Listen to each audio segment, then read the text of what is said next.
Hello and isang mapagpalang araw po sa ating lahat. Ngayon po ay Domingo de Ramos. Simula na naman ng mahal na araw. And ito nga, pasensya na po at matagal na ako nakapag-upload. It's been a while.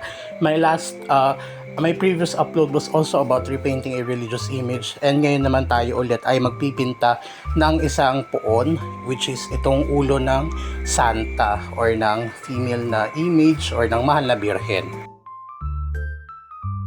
Before we proceed with painting yung image, tayo muna ngayon ay magliliha. Hindi naman kailangan na matanggal yung unang paint layer necessarily, pero para lang mas may kakapitan yung pintura pag pinahid natin. And para yung kahit konting uneven na material sa surface ng image ay mas maging pulido kahit papaano.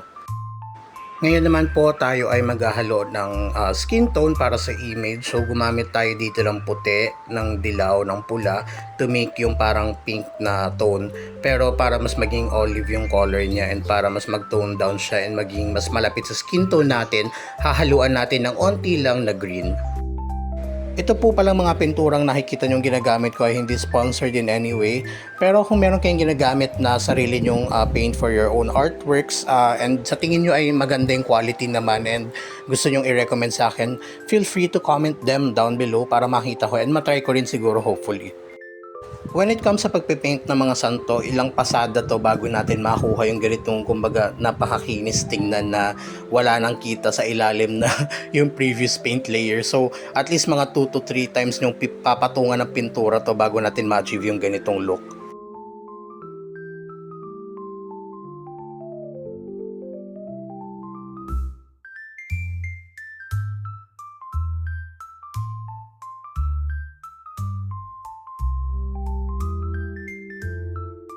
Ang mapapayo ko rin pala when it comes to painting eyebrows ay huwag tayo gumamit ng itim.